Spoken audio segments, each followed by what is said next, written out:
Hi అండి, welcome to my channel ఆశ్రిత world. Today నేను చూపించబోయే రెసిపీ చాలా యూనిక్ రెసిపీ, బీరకాయ పొట్టుతో పప్పు ఫ్రై.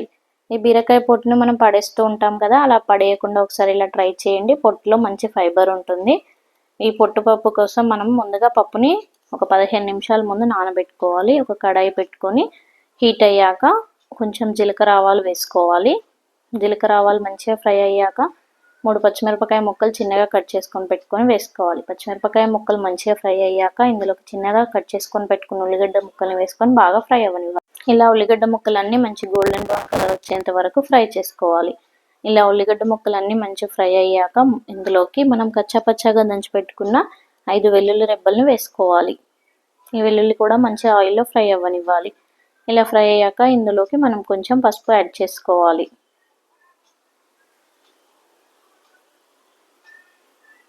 ఇప్పుడు ఇందులోకి మనం ముందుగా సోక్ చేసుకొని పెట్టుకున్న పెసరపప్పుని యాడ్ చేసుకోవాలి. ఇప్పుడు మంచిగా పప్పు అంతా ఆయిల్లో ఫ్రై అయ్యేంత వరకు మిక్స్ చేసుకుంటూ కలుపుకోవాలి. ఇప్పుడు ముందుగా మనం కట్ చేసుకొని పెట్టుకున్న బీరకాయ పొట్టు కూడా యాడ్ చేసుకొని బాగా ఫ్రై అవ్వనివ్వాలి. ఇలా మధ్య మధ్యలో కలుపుతూ ఫ్రై చేసుకోవాలి, లేదంటే మాడిపోతుంది. ఇలా మనకు బీరకాయ పొట్టు అండ్ పప్పు రెండు క్రిస్పీ అయ్యేంత వరకు ఫ్రై చేసుకుంటూ ఉండాలి.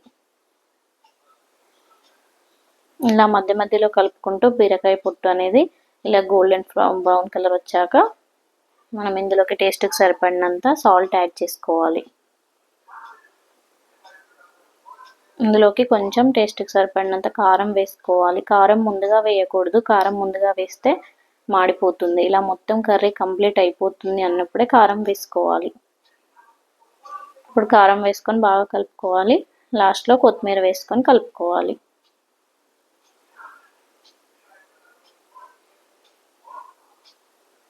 చాలా టేస్టీ అయిన బీరకాయ పొట్టుపప్పు కర్రీ రెడీ. మీరు కూడా ట్రై చేయండి, ఎలా వచ్చిందో కామెంట్ చేయండి. Thank you for watching. Please like, share, subscribe my channel.